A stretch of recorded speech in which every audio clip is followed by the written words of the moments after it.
ఈ యొక్క యేసయ్య మినిస్ట్రీస్లోకి వచ్చిన ప్రతి వారికి యేసయ్య నామంలో శుభములు, దేవాది దేవుని దీవెనలండి. ఈరోజు మనము వాక్యాన్ని ధ్యానించుకోబోతుండగా ప్రభు మనలను, మన కుటుంబాలను ప్రభు యొక్క రాకడకు సిద్ధపరచును గాక. ఇక్కడ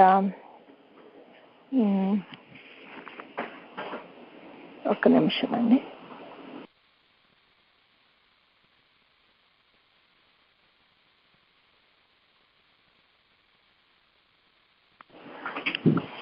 మరి మత్తయి సువార్తలో ప్రభు వాక్యంలో సెలవిస్తూ ఆయన రూపాంతరం పొందినటువంటి పరిస్థితిని మనము చూద్దాము. సీనాయి పర్వతం మీద కనబడిన సూచనలు, సంగతులు, మరి సీనాయి కొండ మీద మరి ప్రభు మోషేతో మాట్లాడారు.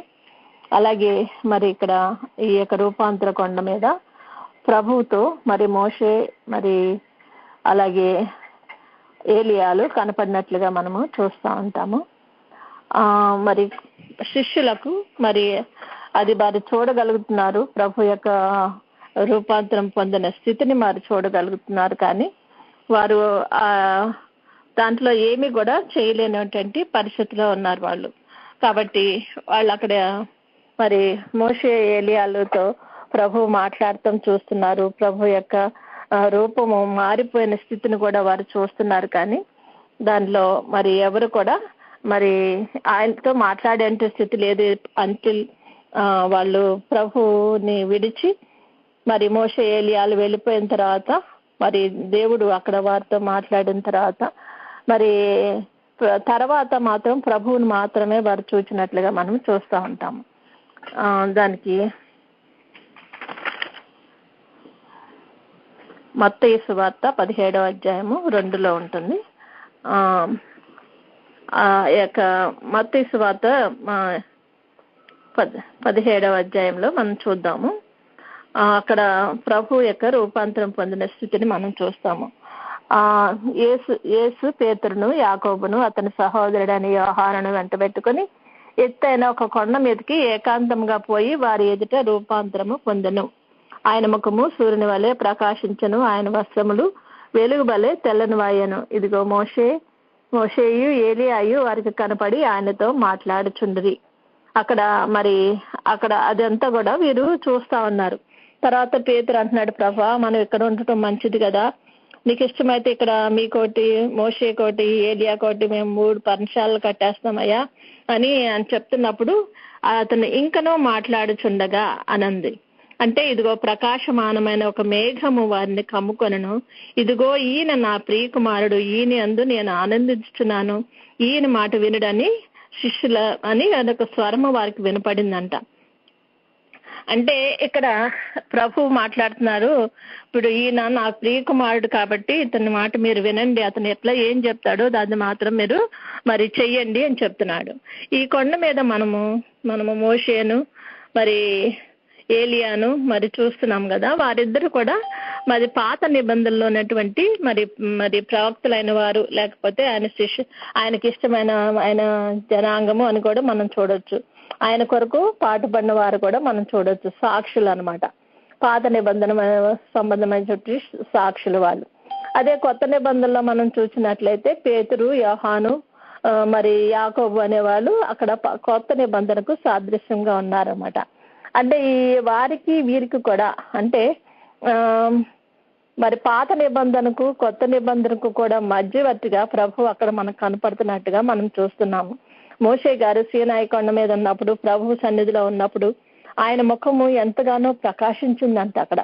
అంటే మరి కిందకు వచ్చినప్పుడు వాళ్ళు ఆ యొక్క ప్రత్యక్ష గుడారంలో ప్రభు సన్నిధిలో గడిపి ఆయన బయటకు వచ్చినప్పుడు ఆయన ముఖాన్ని వారు చూడలేకపోయారంట. కాబట్టి ఆయన ముఖం మీద ముసుగు వేసుకున్నారంట. అలాగే సన్నిధి పరులమైనటువంటి మనము కూడా మరి ప్రభు సన్నిధిలోకి వెళ్ళినప్పుడు మనకు ఆ కాంతి, ఆ యొక్క ప్రకాశం మనకు ఉండకపోవచ్చు. కానీ ప్రభు సన్నిధిలో గడిపి బయటకు వచ్చిన తర్వాత ఆయన యొక్క ముఖ కాంతి మన మీద ప్రకాశించినటువంటి ముఖ కాంతిని ఇతరులు చూడగలిగే స్థితిలోకి మనము వస్తాం అన్నమాట.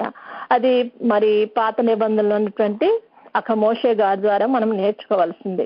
అలాగే మోషే ఏలియాలు పాత నిబంధనలోని వారు కాబట్టి పాత నిబంధన వెళ్ళిపోయింది. అంటే పాత నిబంధనలో ఉన్నటువంటి వారిద్దరు కూడా ప్రభువుతో కనపడినప్పుడు వారిద్దరూ మేఘం కమ్మిన తర్వాత వారు వెళ్ళిపోయారట. కానీ కొత్త నిబంధన అనేటువంటి వీరు అంటే పేతురు, యాకోబు, యోహాన్లు మాత్రం మిగిలిపోయారనమాట. మరి పాత నిబంధన వెళ్ళిపోయింది, కానీ కొత్త నిబంధన అక్కడ వారికి మధ్యవర్తిగా ప్రభు మరి ఉండగలిగారని మనం ఇక్కడ చూస్తున్నాం అనమాట. రేపు కూడా మనము ఈ యొక్క రాకడ సంబంధమైనటువంటి స్థితిలో మనం తయారుపడుతున్నాం. మన మధ్య ఉన్న వాళ్ళు చాలా మంది వెళ్ళిపోతూ ఉంటారు. అంటే పాత నిబంధన భక్తులు ఏ విధంగా వచ్చి వారు చెప్పింది చెప్పి వారు ఎలా వెళ్ళిపోయారో అలాగే ఈలోక సంబంధంగా కూడా మనకు వచ్చినటువంటి చాలా మంది మనతో ఉన్నటువంటి వారు ప్రభు దగ్గరికి వెళ్ళిపోతూ ఉంటారు. వెళ్ళిపోతే ప్రభు మాత్రం మనతో ఎప్పుడు కూడా ఎలకాలంగా ఉంటారు. మనం మనుషుల వైపు చూసి వాళ్ళు మనతో ఉంటే బాగుండు, వీళ్ళు మనతో ఉంటే బాగుండు, మా అమ్మ ఉంటే బాగుండు, మా నాన్న ఉంటే బాగుండు, లేకపోతే మా తాతయ్య ఉంటే బాగుండు, ఇట్లాగా మనము వెళ్ళిపోయిన వారి గురించి మనం ఎంతగానో ఆలోచిస్తాం. కానీ వారితోనూ మనతోనూ ఎల్లకాలం ఉండే ప్రభువుని మనము చూడాల్సిన వారమై ఉన్నాము. ఎవరున్నా లేకపోయినా కూడా ప్రభు మాత్రం ఎప్పుడు కూడా మనతో ఉంటారనమాట. కనుక ప్రభువుని మనం నమ్ముకుని ఉండాలా, ప్రభు సన్నిధిలో మనం నిలబడి ఉండాలా. మరి ప్రభు ఈ లోకంలో ఉన్నప్పుడు మరి ప్రకటించుతున్నది ఏం చెప్పారు, ఏం ప్రకటించారు?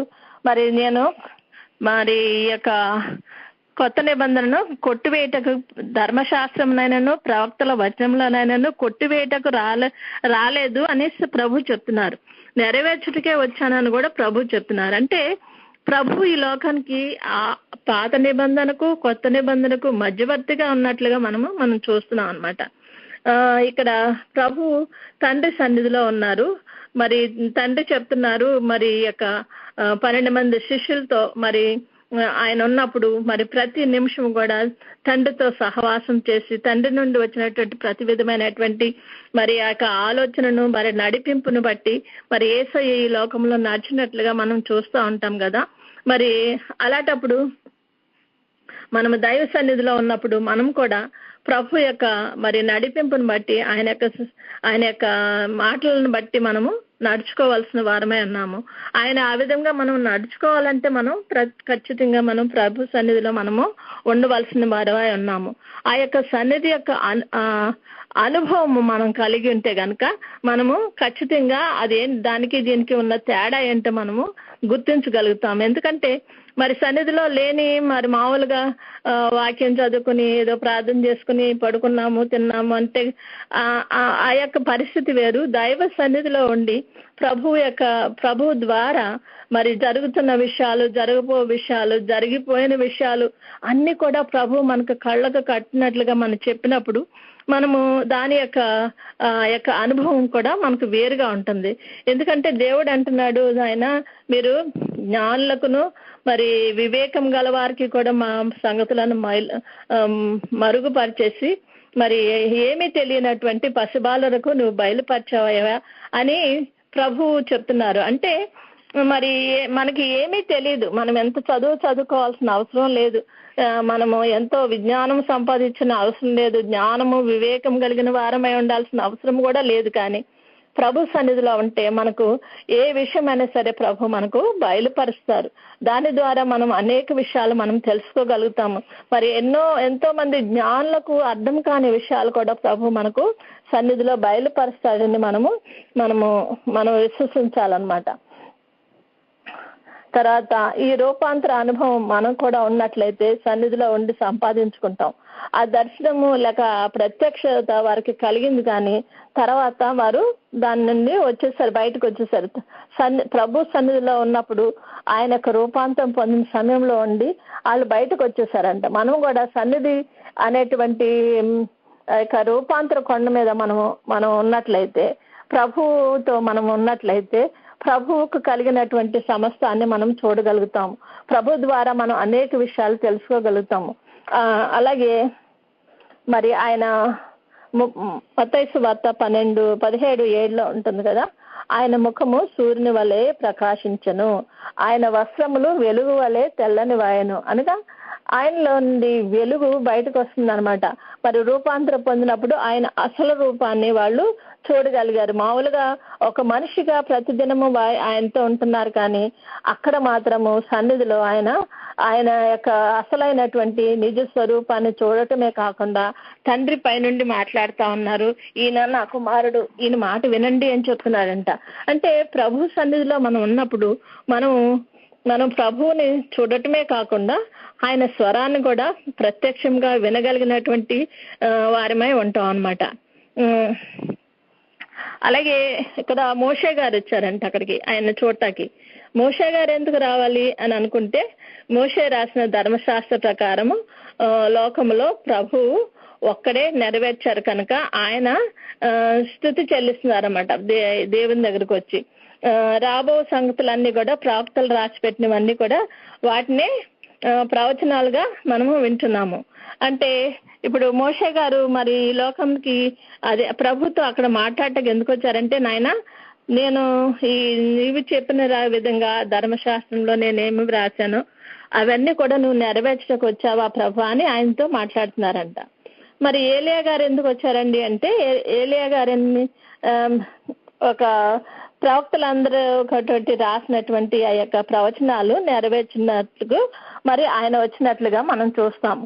మరి ఇక్కడ మత్తయి సువార్త 5:17 ఉంటుంది, ధర్మశాస్త్రమునైనను ప్రవక్తల వచనమునైనను కొట్టివేయవలనే వచ్చానని మీరు తలంచొద్దు, నెరవేర్చకే వచ్చాను. అంటే ధర్మశాస్త్రం రాసింది ఎవరు?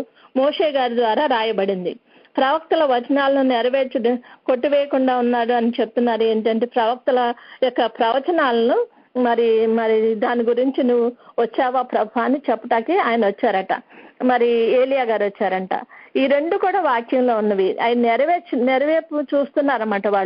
వాళ్ళు ఒకప్పుడు వీళ్ళు రాశారు, మోషే గారు రాశారు, మరి ఏలియా గారు కూడా మరి ఆ ప్రవక్తల సంఖ్యలో ఉన్నారు.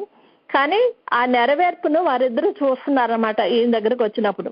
కాబట్టి వీళ్ళిద్దరూ కూడా ఆ విధంగా వచ్చి ప్రభుని సన్మానిస్తున్నారు, ఆయన స్తుతిస్తున్నారని మనం గ్రహించవచ్చు అనమాట. ఇంకేంటంటే మరి లూకాసు వార్త 1:17 ఉంటుంది. యోహాను గారి తండ్రి ఆయన మాట్లాడిన అక్కడ దేవుని సన్నిధిలోకి వెళ్ళినప్పుడు ఆయనకి దేవదూత చెప్తారు, మరియు అతడు తండ్రుల హృదయములను పిల్లల తట్టునకును అవిధేయులను నీతిమంతుల జ్ఞానం తట్టునకును అనుసరించుటకును త్రిప్పి ప్రభువు కొరకు ఆయత్తపడి ఉన్న ప్రజలను సిద్ధపరచుటకై ఏలియా యొక్క ఆత్మయు శక్తియు గలవాడై ఆయనకు ముందుగా వెళ్ళును కనుక నీకు సంతోషమును మహా ఆనందమును కలుగును, అతడు పుట్టినందున అనేకులు సంతోషింతురు అనెను. అంటే ఇక్కడ బాప్తిస్మిచ్చి యోహాన్ గారి యొక్క తండ్రి అయిన జకరియా గారు మరి ఆయనకు దేవదూత కనపడి ఆయనకు చెప్తున్నాడు అనమాట, ఇదిగో నీకు ఒక కుమారుడు పుడతాడు, అతడు తండ్రుల హృదయాలని పిల్లల తట్టు తిప్పుతా ఉంటాడు. అదే కాకుండా ఆయత్తపడి ఉన్న వారిని, అంటే మనం ఆల్రెడీ సిద్ధపడి ఉన్న వారిని ప్రజలను సిద్ధపరచుటకే ఏలియా యొక్క ఆత్మయు శక్తియు గలవాడై ఆయన ముందుగా వెళ్ళును. అంటే ఏలియా యొక్క శక్తి మరి ఆయన మీద ఈ యొక్క యోహాన్ గారి మీద ఉంటుందని ఇక్కడ వాక్యంలో చెప్పబడుతుంది. అదే కాకుండా మలాకి 4:5-6 కూడా మరి పాత నిబంధనలో ఈ వాక్యం చెప్పబడింది. యెహోవా నియమించిన భయంకరమైన మహాజనము రాకమునుపు నేను ప్రవక్త ఏలియాను మీ యొద్దకు పంపుదును. నేను వచ్చి దేశమును శపించుకుంటున్నట్లు అతడు తండ్రుల హృదయములను పిల్లల తట్టుకునను, పిల్లల హృదయములను తండ్రుల తట్టును తిప్పును. అనగా మరి ప్రవక్తల ప్రతినిధిగా ఏలియా గారు ఈ లోకానికి వస్తారని ముందుగా ప్రవచింపబడ్డారు. అలాగే ఇక్కడ లూకాసు వార్తలో చెప్పబడినట్లుగా ఏలియా యొక్క ఆత్మ గలవాడే ఉంటాడు ఈ యోహాన్ గారు అని కూడా చెప్తున్నాడు. ఈయన ఏం చేస్తున్నాడండి? ప్రభు రాకముందు ఆయన మనుషుల యొక్క హృదయాలను ప్రభు తట్టు తిప్పటాకు వస్తున్నాడని కూడా మన వాక్యంలో వింటున్నాం. అంటే ఆయన ముందుగా ఎందుకు వచ్చాడంటే మరి ప్రభు యొక్క మార్గాలను మరి ఆ ప్రభు యొక్క క్రియలను మరి మనుషులకు తెలియపరిచి వారిని ఆయన తట్టు తిప్పటానికి వచ్చినట్లుగా మనం చూస్తాం అన్నమాట. అలాగే మరి ఆయన మరి రెండో రాకడ ముందు అంటే ఈ మహాదినము రాకముందు, యెహోవా నియమించిన భయంకరమైన మహాదినము రాకమునుపు అంటున్నాడు. అంటే ఇక్కడ రెండవ రాకడకు కూడా ముందుగా మరి ఈ యొక్క క్రియను జరుగుతున్నట్లుగా మనము చూడొచ్చు. ఎందుకంటే మరి రెండో రాక వచ్చిన తర్వాతనే ఆ మహాభయంకరమైన మహాదినం వస్తుంది. అది 7 ఏండ్ల శ్రమలాగా మనము గుర్తించవచ్చు అనమాట. ఆ 7 ఏండ్ల శ్రమలో ఉండి దాంట్లోకి మనము వెళ్లకుండానట్లు ఆయన ఈ యొక్క ఈ ఏలియా గారి యొక్క ఆత్మ వారిని మరి వారికి బోధిస్తుందని, వారిని దాని నుండి తప్పించడానికి కూడా ఆయన వచ్చాడని కూడా మనము గ్రహించవచ్చు అనమాట.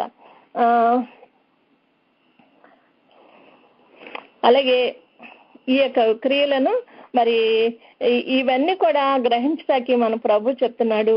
మరి జ్ఞానులకు వివేచనలకు ఈ సంగతులను మరుగుపరిచి పశుబాలులకు బయలుపరిచాలని నేను స్తుతిస్తున్నానయ్యా అని యేసయ్య స్తుతించినట్లుగా కూడా మత్తయి సువార్తలో మనం వినొచ్చండి. మరి ఏలియా యొక్క ఆత్మశక్తి యోహాను గారిలోకి వచ్చిందని మనం ఇక్కడ చుంటున్నాం కనుక ఏలియా వచ్చినట్లే ప్రవక్తలు అందరితో పాటు ఏలియా కూడా వెళ్ళిపోయారు కదా. మరి అందరూ కూడా ప్రవక్తలు ప్రవచించిన పాత నిబంధనలో ప్రవచించే ప్రవక్తలు అందరూ చనిపోయారు. అలాగని ఏలియా గారు కూడా వెళ్ళిపోయారు. కానీ ఏలియా గారు మరలా వచ్చారట. ఎలాగా? మరి ఈ విధంగా ప్రవచనాత్మకంగా ఈ యొక్క యోహాను గారిలోకి ఈయన వచ్చినట్లుగా మనం ఇక్కడ చూస్తాం అనమాట. ఈ విషయంలో అంటే ఈ యొక్క నెరవేర్పు మరి యోహాను గారి ద్వారా మనకు కనపడుతుంది అనమాట. మరి ఇక్కడ ముందుగానే ప్రవచించారు. అదే విధంగా మరి జకరియా గారికి కూడా మరి దూత గారు చెప్తా ఉన్నారు. చెప్పి యోహాను గారిని మరి ఏలియా యొక్క ఆత్మ గలవారినిగా మనము ఇక్కడ చూడగలుగుతాం అనమాట. అందుకనే ఈ అందరి ప్రవక్తలందరికీ బదులుగా మరి రూపాంతర కొండ మీదకి మరి ఏలియా గారు వచ్చారట. మరి ఇది గొప్ప క్రమంగా ఉందన్నమాట. మరి ఇది మనకు సన్నిధిలో మనకు తెలియపరచబడుతూ ఉందని కూడా మనం గ్రహించవచ్చు అనమాట. పరలోక పరిశుద్ధులు కూడా మరి మన యొక్క సన్నిధి క్రోటంలోకి వస్తారని కూడా మనము గ్రహించవచ్చు. వారు వచ్చి మరి సన్నిధిలో ఉన్నప్పుడు ప్రభువుతో పాటు మనము పరిశుద్ధులను కూడా మనం చూడగలిగిన స్థితికి ఎదుగుతాము. ఎప్పుడంటే సన్నిధిలో మనం క్రమంగా ఉంటూ మరి ఆయన్ను గురించి తెలుసుకుంటూ ఆయన సన్నిధిలో ఉంటూ ఆయన ద్వారా మన ఆత్మీయ నేత్రాలు తెరవబడి మన ఆత్మీయ చెవులను తెరవబడి మనము ప్రభువుని చూడటమే కాకుండా ప్రభు మాట వినగలటమే కాకుండా ఆయనతో పాటు అనేక పరిశుద్ధులను కూడా మనము చూడొచ్చు అనమాట. మరి ఇక్కడ ఒక వాక్యంలో మార్కు సువార్త 11:9 అధ్యాయంలో ఉంటుందన్నమాట. ఏలియా ముందుగా రావాలని శాస్త్రులు చెప్తున్నారేంటి అని ఆయన అడుగుతున్నారన్నమాట. ఏలియా ముందుగా వచ్చి సమస్తము చక్కబెట్టును అని ప్రభు చెప్తున్నారన్నమాట. ఏమి అంటే ఏలియా ముందుగా అనేక వచ్చేసి మరి ఇక్కడ మన అనేకల చేత ఆయన శ్రమ పొందినట్లుగా ఆయన వారికి ఇష్టం వచ్చినట్లుగా ఆయన ఎడ్ల చేసినట్లుగా కూడా మరి మనము ఇక్కడ వాక్యంలో చూడొచ్చు అనమాట. 9వ అధ్యాయము 11 నుండి 13 వరకు. అంటే మొదటి రాకడలో మనము అనుకుంటాము యోహాను గారు వచ్చినప్పుడు ఆయన మరి శారీరకంగా చనిపోయినట్లుగా మనకి ఎక్కడ దృష్టాంతం లేదు. కానీ ఆయన ఆత్మ అక్కడ ఎలీషా గారికి కూడా 2 పాళ్ళు ఆత్మను ఇచ్చారని కూడా మనం చూస్తాం కదండి. మరి ఆయన ఆత్మ యొక్క పాళ్ళు మరి యోహాను గారిలో కూడా వచ్చినట్లుగా కూడా మనం చూస్తాము.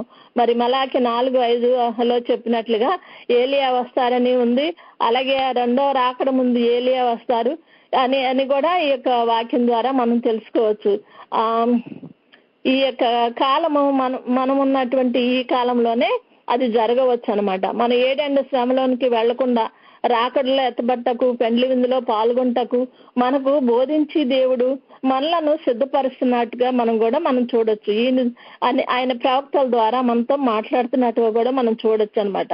మనము ఈ సన్నిధిలో ఉన్నటువంటి ఆ యొక్క గొప్ప భాగ్యం ఏంటంటే ప్రభువును కన్నులారా చూడటమే కాకుండా ప్రభువు మనకు ముందు రాబోయే సంగతులను మన జీవితంలో ఏం జరగబోతుందో ఏ విధంగా అడిగేయాలో ఏ విధంగా నడవాలో సమస్తం కూడా దేవుడు మనకి ఈ సన్నిధి అనేటువంటి కార్యక్రమం ద్వారా మనకు బయలుపరుస్తాడు. మనకు సమయం లేక మనం ఎక్కువ సమయం ప్రభువులో గడపలేకపోతున్నప్పటికీ మనకు బోళ్ళంత సమయం జీవితంలో ఇస్తున్నాడు. ఒక రోజుకి 24 గంటలు ఇస్తున్నాడు ప్రభు మనకి.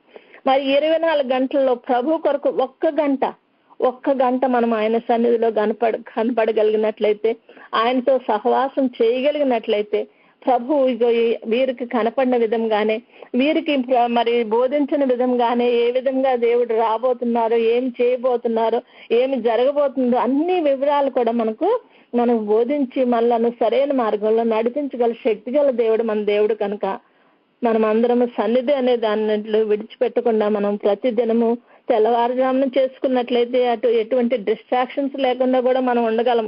తెల్లవారుజామున ప్రార్థన ప్రభుతో మనకు ఇంకా వేరే ఏ విధమైన ఆలోచనలు లేవు.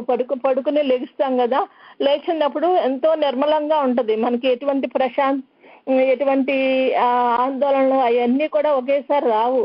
రోజు మొదలవుతున్న కొద్దిని మనలో భారాలు ఎక్కువ అవుతా ఉంటాయి, బాధ్యతలు ఎక్కువ అవుతా ఉంటాయి. ఇది ఉందా, అది ఉందా, ఇది లేదా, అది లేదా, అరే ఇది ఎందుకు ఇట్లా, ఇవన్నీ కూడా మన మీదకి వస్తాయి. కానీ తెల్లవారుజామున మనం లెగ్గానే మొదటిగా ప్రభు సన్నిధిలో మనం కనపడగలిగినట్లయితే మరి సమస్తంలోనూ మన శరీరమును, మన ఆత్మను, మన జీవాన్ని కూడా ఆయన స్వాధీనంలో ఉంచుకుని మనల్ని సరైన పద్ధతిలో నడిపించగల శక్తి గల దేవుడు కనుక మరి సన్నిధి అనుభవాన్ని మనం కలిగి ఉండేటట్లు దేవుడు మనకు, మన బిడ్డలకు, మన కుటుంబాలకు అనుగ్రహించును గాక. అట్టి స్థితిలో మనము ఆయనతో పాటు మరి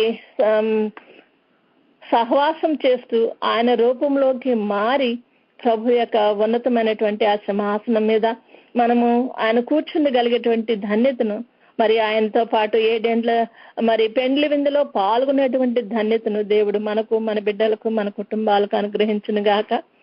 గాడ్ బ్లెస్ యు ఆల్ అండి. Have a blessed day. Praise the lord.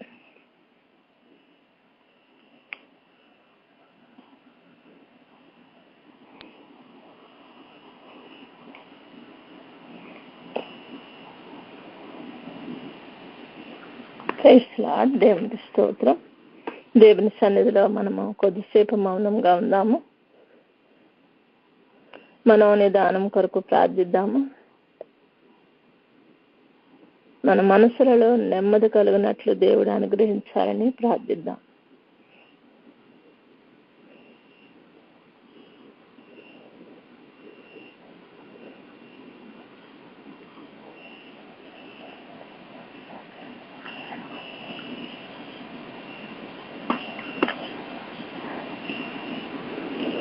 తెల్లవారుజామున చేసే ప్రార్థనలో ఈ మనోనిదానం అనేది ఖచ్చితంగా మనకు దొరుకుతుంది.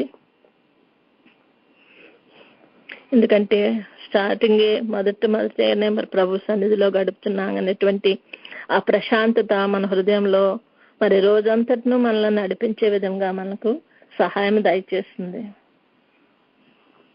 అట్టి మనోనిదానం కొరకు మనం ప్రార్థించుకుందాం.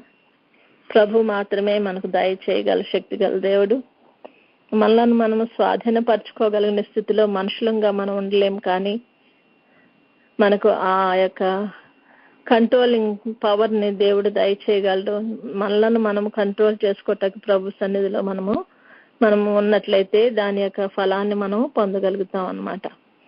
మనోనిదానం కలిగిన మనము ప్రభు సన్నిధిలో మన పాపములను ఒప్పుకుందాం.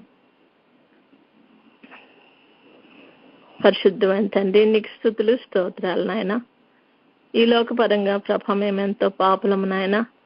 మా తలంపు పాపము, మా పుట్టుక పాపం తండ్రి నాయన, మా క్రియలు పాపాలు తండ్రి నాయన తెలిసి తెలియక ఎన్నో పాపములను మేము చేస్తూ ఉండగా నా ప్రభ నాయన, అది పాపం అని తెలియనప్పటికీ ఎన్నో విషయాల్లో ప్రభ మేము పడిపోతూ నా తండ్రి పాపంలో పడిపోతున్నాగా ప్రభ నాయన, మమ్మల్ని క్షమించండి. మా తప్పులను పాపాలను క్షమించి నాయన నీ రక్తం చేత వాటిని కడిగి నా తండ్రి శుభ్రపరిచి నా తండ్రి నాయన హిమము వల్లే తెల్లగా చేస్తానని సెలవిచ్చిన తండ్రి నాయన, మమ్మల్ని నీకు అర్పించుకుంటుండగా నా ప్రభ మమ్మల్ని క్షమించండి, మమ్మల్ని కడిగి పవిత్రపరచండి అయ్యా అని ప్రభు సన్నిధిలో వేడుకుందాం.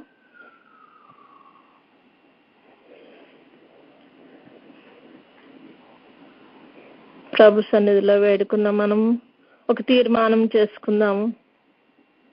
ఆయన తండ్రి, మేము పరిశుద్ధులంగా నీ సన్నిధిలో ప్రభా నా తండ్రి కూర్చోవాలని, ప్రతిదినము నీ సన్నిధిలో మేము కనపడాలని తీర్మానించుకుంటున్నామయ్యా. మా యొక్క శరీర బలహీనతలు బట్టి నాయన ప్రభ అనేక విధాలుగా ప్రభా నా తండ్రి మేము పడిపోతూ ఉన్నప్పటికీ నాయన నాయన మా తీర్మానంలో నీ సన్నిధిలో కనపడాలని, నీ నుండి దీవెనలు పొందాలని, నీ రూపంలోకి మారాలని మాకు ఆశ ఉందయ్యా. కనుక నా తండ్రి, మా తీర్మానంలో మేము బలంగా నిలబట్టకు, ప్రతిదినము నీ సన్నిధిలో కనపడగలుగుటకు మాకు శక్తిని అనుగ్రహించు ప్రభా అని ప్రభుని వేడుకుందాం.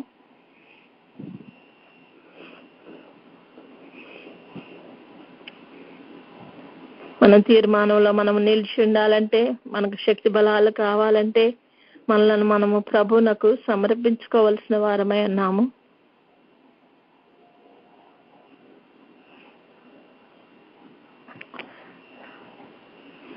ప్రభునకు మనలను మనము సంపూర్తిగా సమర్పించుకుందాం.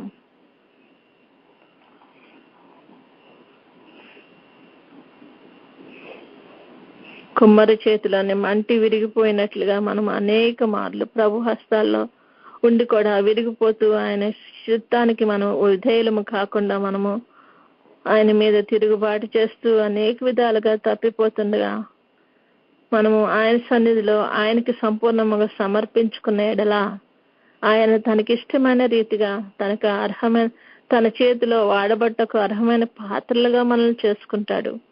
కనుక మనం సంపూర్ణంగా ప్రభునకు సమర్పించుకుందాం.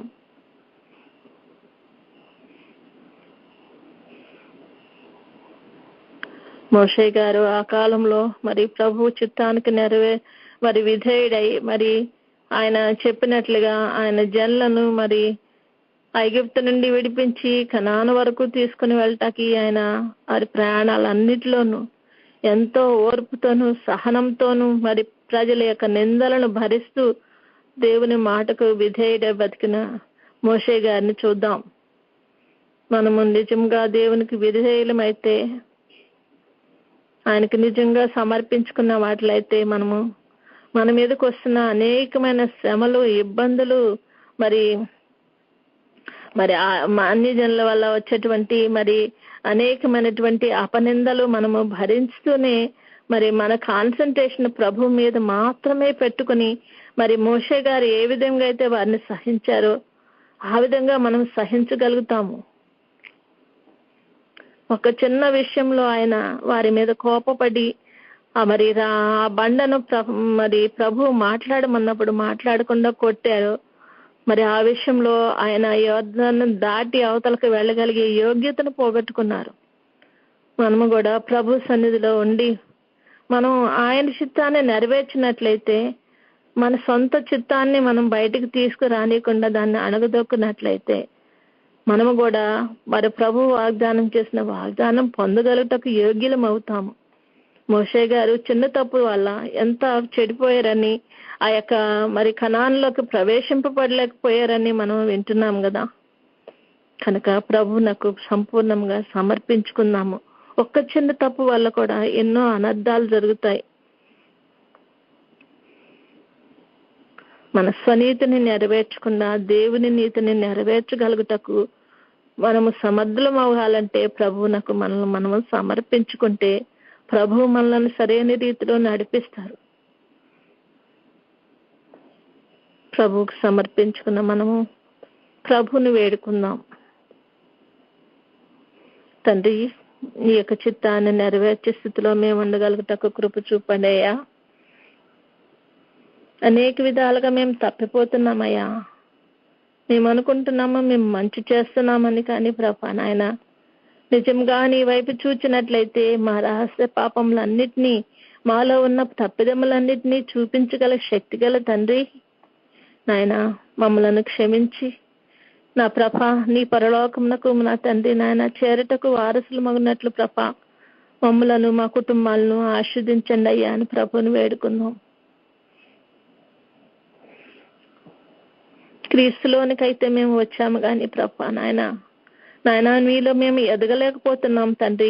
ఆత్మీయ స్థితిలో ఎదగలేకుండా నాయన ఈ లోక సంబంధమైన విషయాల్లో మేము అభివృద్ధిని కోరుకుంటున్నాయన నీ నుండి దూరం అయిపోతున్నామేమో తండ్రి. మమ్మలను క్షమించి మమ్మలను నీ సరైన దారిలో మమ్మల్ని పెట్టుకోమని ప్రభుని వేడుకుందాం.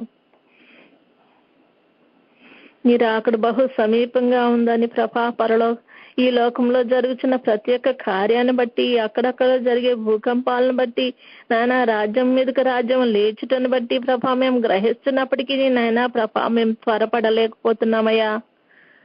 ప్రభా మమ్మల్ని కనికరించిన నాయన మేము త్వరపడి మా ఆత్మలను సిద్ధపరచుకుని నా ప్రభా నాయన చివరి వరకు మేమందరం ఉంటామేమో బుద్ధి లేని కన్యకుల వల్లే కూడా ప్రభా నా తండ్రి నాయన ఆ స్థితిలోకి మేము వెళ్లకుండా నా తండ్రి నాయన బుద్ధి కలిగి నా తండ్రి మా జీవమును తండ్రి కాపాడుకుంటూ మా రక్షణ వస్త్రాన్ని కాపాడుకుంటూ నా ప్రభా నీలో నిలకడగా నిలిచి ఉండగలటకు కృప చూపండి అయ్యా. నీకు వందనాలు. నీ సన్నిధిలో మేము అనుదినము కనపడినట్లయితే నాయన నా తండ్రి ఆ భాగ్యమును సంపాదించుకుంటామని ప్రభ మేము నా తండ్రి మేము నేర్చుకుంటుండగా నా ప్రభ మాలో ఒక్కొక్కరికి కూడా ప్రభ ప్రతి ఒక్కరికి కూడా నాయన మరి తండ్రి నీ సన్నిధిలో నిలబట్టకు నా తండ్రి మాకు మెలుకును దయచేసి నా ప్రభ నీ సన్నిధిలో నిలబడి నీ నా ప్రభ నా తండ్రి నీ నుండి వచ్చేటువంటి ఆ దీవెనలు పొందగలిగినట్లు కృప చూపండి అయ్యా అని ప్రభుని వేడుకుందాం. మేము కానీ మా కుటుంబాలు మా బిడ్డలు కానీ మా బిడ్డలు కానీ నశింపకుండానట్లు ప్రభా నాయన సహాయం దయచేయండి తండ్రి అని ప్రభుని వేడుకుందాం. మీరు అక్కడ బహు సమీపంగా ఉందని ప్రభా నా తండ్రి నాయన మాకు తెలియపరిచినప్పటికీ నా ప్రభా నాయన అనేక విధాలుగా మేము జారిపోతూ నా ప్రభా నీలో నిలబడలేని స్థితిలో ఉంటున్నామేమో నాయన మమ్మల్ని క్షమించండి అయ్యా.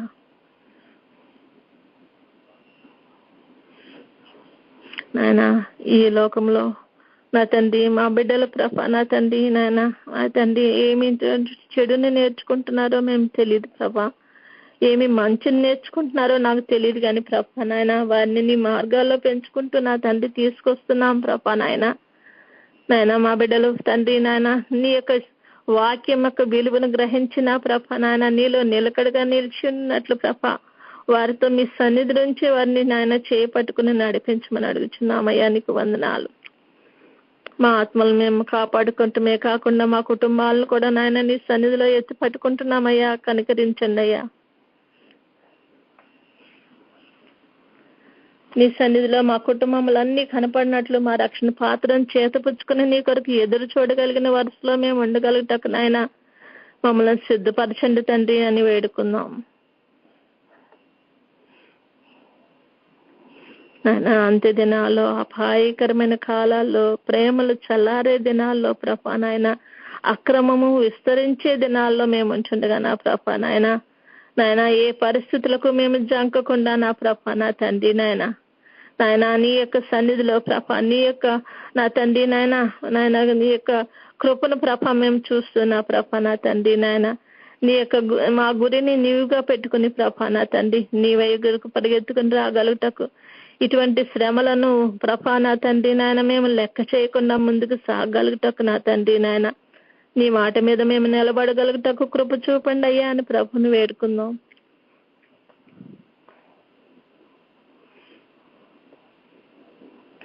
ఆయన మాత్రమే మనలను క్షమించగల దేవుడు, ఆయన మాత్రమే మనలను సరిచేయగల దేవుడు, ఆయన మాత్రమే మనలను బాగు చేయగల శక్తి గల తండ్రి కనుక ప్రభునకు మనలను అప్పగించుకుని ఆయన్ను వేడుకుందాం.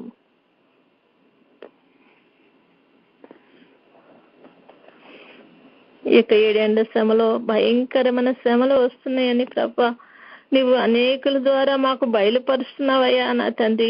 ఆ శ్రమలను తప్పించుకొని గోరు మేము తండ్రి మా కుటుంబాలు నాయన నీ సన్నిధిలో నీ రాకడలో ఎత్తబడగలిగే గొప్ప ధన్యతను మాకు దయచేయండి తండ్రి అని ప్రభుని వేడుకుందాం.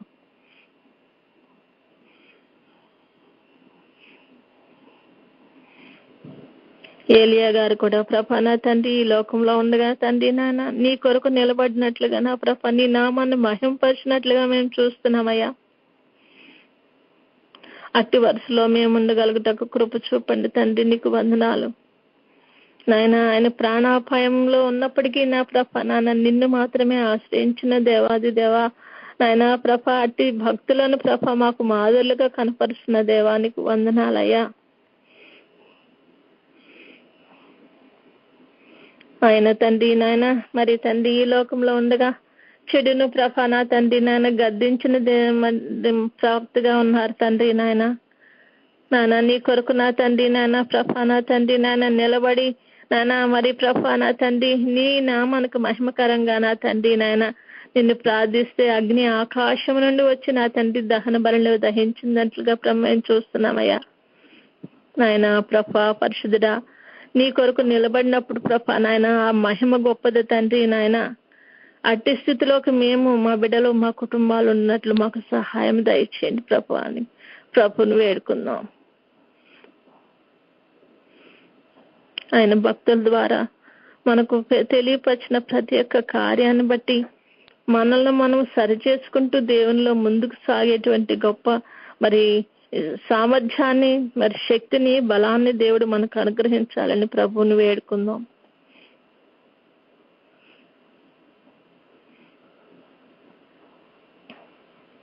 ప్రభుని వేడుకున్న మనము ఆయన్ని స్తుతిద్దాం. నాయన స్తుతులకు పాత్రుడవు స్తోత్రార్హుడవు ప్రభా నీకు వందనాలు స్తుతులు స్తోత్రాలయ్యా. నాయన మా జీవిత దినాల్లో మరి ఒక దినాన్ని మాకు దయచేసిన ప్రభా నూతన వారంలో మమ్మల్ని ప్రవేశపెట్టిన ప్రభా మమ్మల్ని సజీవ లెక్కలో నీ సన్నిధిలో నిలబెట్టుకున్న విధానాన్ని బట్టి నీకు వందనాలయ్యా. ఈ దినమున నీ రూపాంతరంలో నా తండ్రి నాయన పాత నిబంధన భక్తులు వచ్చి నాయన నీ సన్నిధిలో కనపడినట్లుగా నీ యొక్క వారి యొక్క ప్రవచనాలను ప్రభా నెరవేర్పుని ప్రభా నీలో చూచిన విధముగా ప్రభా నాయన ప్రభా నీ గ్రంథంలో ఉన్న ప్రతి ప్రవచనము నెరవేరుతుంది నాయన. నీవిచ్చినటువంటి ప్రతి వాగ్దానము మా జీవితంలో నెరవేర్చటకు నువ్వు వచ్చినందుకు నీకు స్తుతులు స్తోత్రాలు చెల్లిస్తున్నామయ్యా. నాయన నిన్ను నమ్మిన వారి ప్రభ మేము నమ్మిన నీవు ప్రభ నాయన నమ్మదగిన దేవుడో ప్రభ నా తండ్రి నీకు స్తుతులు స్తోత్రాలయ్యా. వాగ్దానం చేసిన వాడు నమ్మదగిన వాడని సెలవిచ్చావు ప్రభ నీకు స్తుతులు స్తోత్రాలయ్యా. మా జీవితాల్లో మాకు ఎన్నో వాగ్దానాలు చేసిన దేవాది దేవ ఆ వాగ్దానాలను మేము స్వతంత్రించుకోగలిగిన స్థితిలోకి మమ్మల్ని నడిపించుటకు నా తండ్రి నీ వాక్యం ద్వారా మాతో అనుదినము మాట్లాడుచున్న విధానాన్ని బట్టి నీకు వందనాలు స్తుతులు స్తోత్రాలయ్యా. నీ బిడ్డలుగా మేము ఎదుగుతున్నప్పుడు ప్రభా నా తండ్రి నాయన ప్రభా మేము ప్రతి విషయంలోనూ నీకు కృతజ్ఞత కలిగి నా ప్రభా నాయన నీలో అంటుకట్టబడిన వారమే నీలో నిలిచి ఉండి నా ప్రభా నీ కొరకు ఫలాలను ఫలించగలిగిన స్థితిని మాకు దయచేయండి తండ్రి నీకు స్తుతులు స్తోత్రాలయ్యా. అతి ధన్యతలోకి మమ్మల్ని నడిపించుకున్న తండ్రి నీకు వందనాలయ్యా. నీ రాకడకు మమ్మల్ని సిద్ధపరచిన విధానాన్ని బట్టి నీకు స్తుతులు స్తోత్రాలయ్యా. నీ సన్నిధిలో అనుదినము కనపట్టక ప్రభ మాకు బోధించిన విధానాన్ని బట్టి నీకు వందనాలయ్యా. నీ సన్నిధిలో మమ్మల్ని సరిచేసి నా ప్రభ నీ రూపంలోకి మార్చుకుంటకు నాదా నువ్వు చేస్తున్న ప్రతి ప్రయత్నాన్ని బట్టి నీకు వందనాలు స్తుతులు స్తోత్రములయ్యా. మేము మా బిడ్డలు తెలిసి తెలియక చేసిన ప్రతి ఒక్క పాపం నుండి మమ్మల్ని తప్పించుచు నాయన మమ్మల్ని క్షమించుచు నా తండ్రి నాయన నీ యొక్క గొప్ప కనికరాన్ని మా ఎడ్ల చూపుచున్న విధానాన్ని బట్టి నీకు వందనాలు స్తుతులు స్తోత్రాలయ్యా. నాన్న మా మీదకి వచ్చిన ప్రతి విధమైన నిందను శోధనను బాధను వేదనను ప్రభ జయించిన ప్రభ నా తండ్రి నాయన నీ సింహాసనం మీద నీతో పాటు కూర్చుండగలిగే ధన్యతను మాకు దయచేస్తానని సెలవిచ్చిన తండ్రి నీ పావన పాదాలకు వందనాలు స్తుతులు స్తోత్రాలు చెల్లిస్తున్నామయ్యా. మా ఎడలను చూపించిన ప్రతి ఒక్క కృపకే నీకు స్తుతులు స్తోత్రాలయ్యా. మా కొరకు ఈ లోకంలోకి నువ్వు వచ్చి ప్రభా నాయ తండ్రి నాయన మా కొరకు ప్రాణాన్ని ఇచ్చిన దేవాది దేవానికి స్తుతులు స్తోత్రాలయ్యా.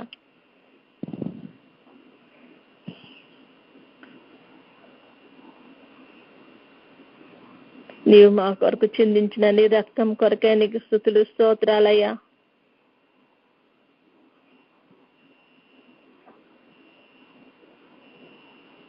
మేము నీ వారం నాయన నీకు సమర్పించుకుంటున్నామయ్యా.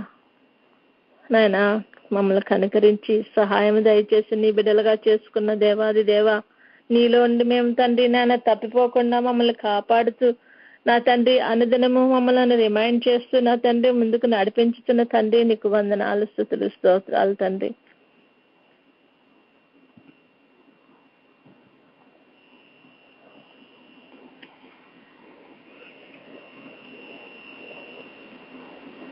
నీకు ఏ విధంగా కృతజ్ఞత చెల్లించినా కూడా నా తండ్రి నీవు చేసిన దానికి ప్రభా మేము సరైనటువంటి నాయన ప్రకారం చేయలేని స్థితిలో ఉన్నామయ్యా. పాపులము అయోగ్యులము తండ్రి, మమ్మల్ని బిడలుగా అంగీకరించుచున్న విధానాన్ని బట్టి నీకు వందనాలయ్యా. యోగ్యత లేని మాకు యోగ్యతను కలుగు చేస్తున్న తండ్రి నీకు స్తుతులు స్తోత్రాలయ్యా. పరిశుద్ధుడా పరమ తండ్రి, మమ్మలను మా కుటుంబాలను ప్రభానా తండ్రి నీవు దీవించి ఆశీర్వదిస్తున్న విధానం బట్టి మరి ఒకసారి నీ పావన పాదాలకు వందనాలు చెల్లిస్తున్నామయ్యా. కనికరించండి, సహాయం దయచేయండి నాయన.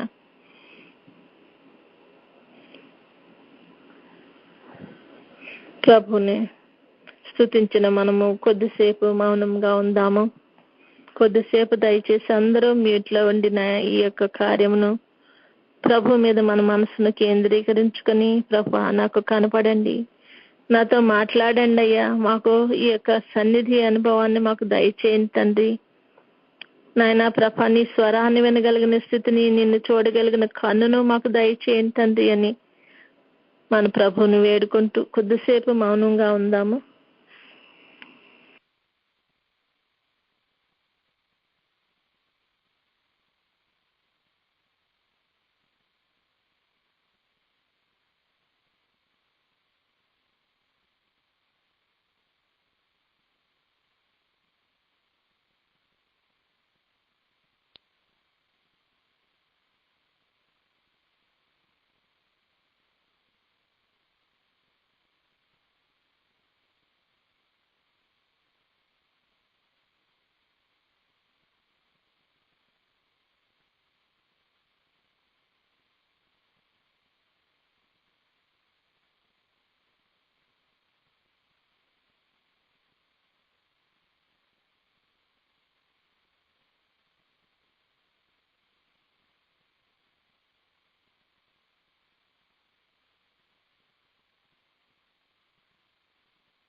వందనములు నీకు, శుభవందనములు నీకు, ఆనందముతో కూడిన నా హృదయ వందనములు నీకు. స్తుతులకు పాత్రుడా, స్తోత్రార్హుడా, నీకు వందనాలయ్యా. ఈ దినమున నీ రూపాంతరంలో ఉన్నటువంటి మర్మాలను మాకు బయలుపరిచిన తండ్రి నీకు వందనాలు. నీ బిడ్డలైన వారిని ప్రభా నా తండ్రి మాకు మాదిరిగా ఉంచిన తండ్రి, ఈ లోకంలో నా తండ్రి మేము జీవించిన కాలము నా తండ్రి నాయన నీ రాకడకు మేము సిద్ధపడగలుగుటకు ప్రభా నాయన నీవు చూపించిన మార్గాలను బట్టి నీకు స్తుతులు స్తోత్రాలు చెల్లిస్తామయ్యా. మమ్మలను, మా బిడ్డలను, మా కుటుంబాలను నీ రాకడకు సిద్ధపరచండి అయ్యా. ఈ వాక్యం ద్వారా ప్రభ మా హృదయాలను వెలిగించిన ప్రభ నాయన నీ యొక్క వెలుగులో ప్రభ మేము నడుచుకుంటున్నాయన మా గురి ఎంతకు ప్రభ మేము పరిగెత్తుకుని రాగలుగుటకు నా తండ్రి నాయన ఈ లోకంలో మాకు కలుగుతున్నటువంటి బాధలు, నిందలు, అవమానాలు ప్రభ నా తండ్రి నాయన హింసలు ప్రభ నా తండ్రి ఇవన్నింటినీ ప్రభ మేము తండ్రి నాయన నా ప్రభ నా తండ్రి నాయన నా తండ్రి భరించుచు నా తండ్రి నాయన నాయన వీటన్నిటి వల్ల మేము నీ నుండి డిస్ట్రాక్ట్ కాకుండా నా ప్రభ అంతం వరకు నీలో నిలిచి ఉండగలిగే గొప్ప కృపను తరుణాన్ని మాకు దయచేయమని నా ప్రభ వీటన్నిటి ద్వారా ప్రభ నేను మన తండ్రి నాయన మా ఆత్మలను చల్లార్చుకోకుండా నా ప్రభ ఆత్మలు ప్రభ మా తండ్రి నాయన మరింతగా వెలిగింపబడి నా ప్రభ నీలో ప్రభ నా తండ్రి నిలకడగా అంతం వరకు రాకడలు ఎత్తబడి పర్యంతం నిలిచి ఉండగలిగే గొప్ప కృపను తరుణాన్ని మాకు దయచేయమని ప్రతి బిడ్డను నా ప్రభను పేరు పేరున దీవించమని ఆస్వాదించమని త్వరలో పెండ్లి కుమారుగా రానయ్యున్న యేసయ్య అతి శ్రేష్టమైన నామంలో అడిగి పొందుకొని ఉన్నాం తండ్రి. ఆమేన్.